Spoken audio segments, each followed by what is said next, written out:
The debut feature from writer-director-producer Jade Halle Bartlett is dripping with Southern Gothic style, as star Jenna Ortega makes clear early and dreamy, self-aware narration that spells out everything. "I am 18 and entirely unremarkable," drawls Ortega's character, although her very name Cairo Sweet suggests otherwise. "Literature is my solace and my solitude." Cairo is a wealthy 18-year-old, living alone in her family's Tennessee mansion. Her parents are globetrotting lawyers who are gone all the time, we're told.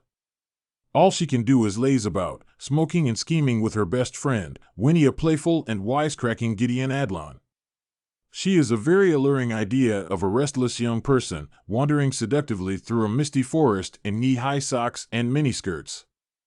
But whether she's bored, seeking the approval of a father figure, or a little of both, Cairo embarks upon an ill-advised flirtation with someone who truly is entirely unremarkable, her high school creative writing instructor, Jonathan Miller Martin Freeman. You've heard this song before, young teacher/subject/off schoolgirl fantasies. But the middle-aged Miller is old enough to be her dad. He's a failed author who turned to teaching, which his wife, Beatrice, reminds him about repeatedly. Just a little bit drunk all day in her silk nighties, Dagmar Dominkzik is very much playing a saucy, blowsy type, but entertainingly so. But there's a spikiness to her speech that the beautiful and wildly talented Cairo has, too. The heightened back and forth between her and Jonathan has a crackle to it at first, a rush of wrongness that's irresistible.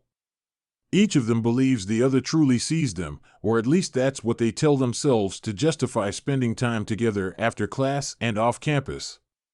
But the kind of sharp and specific high school banter that made movies like Heathers and Thoroughbreds so invigorating quickly grows wearisome in Miller's Girl.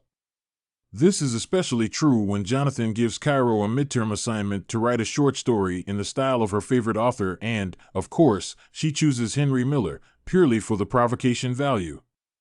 The cross-cutting between her writing the piece and him reading it in the privacy of his study, each taking turns narrating her pornographic, purple prose, is exhilarating from an editing perspective but inadvertently hilarious from a narrative one.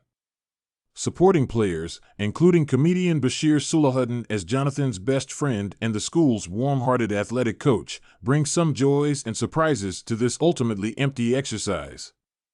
This could have been good trash, as my mom used to say in describing Sidney Sheldon novels, but it never comes close to reaching those heights.